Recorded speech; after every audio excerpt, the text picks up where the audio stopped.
Heart disease remains the #1 killer of Americans, but for one couple, discovering a serious heart problem gave them purpose. Ash-har Quraishi shows us how they're combining their love for rock and roll and helping others to focus on heart health education.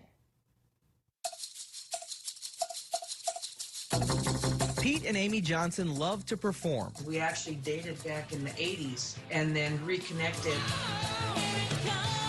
But a few years into their marriage, the fun-loving Minnesota couple got the scare of their lives. There was a nurse telling me that I had a 5-centimeter aortic aneurysm and that my aortic valve, the main heart valve, had something called stenosis. The diagnosis was like a gut punch. Pete had a history of heart murmurs, but no physical symptoms, and yet he would need open heart surgery. I looked it up, and when I read what it was, of course, the first thing you find is the doom and gloom. My heart kind of skipped a beat. The aortic valve allows blood to flow from the left ventricle to the aorta.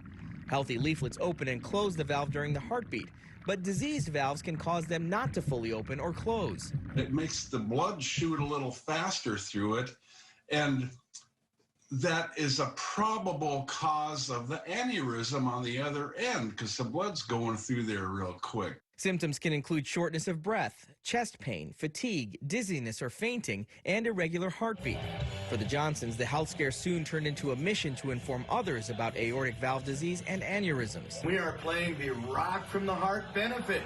They started Rock from the Heart, a nonprofit focused on supporting families from diagnosis through recovery.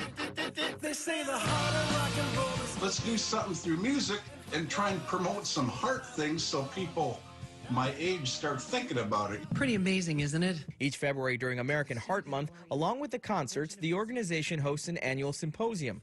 Early detection and knowing what to do, they say, is key to a good outcome. Advocate for your health. If a doctor hears a heart murmur and calls it innocent, ask the question, well, is it, or could it be something we should possibly, look at or monitor closer? Dr. Kevin Harris, everyone. Dr. Kevin Harris is a cardiologist at the Minneapolis Heart Institute and speaks at the annual symposium. I think it's important that you discover it up front. Worst case scenario, someone's going along, carrying on their life, and they have a dilated aorta, and they don't know about it.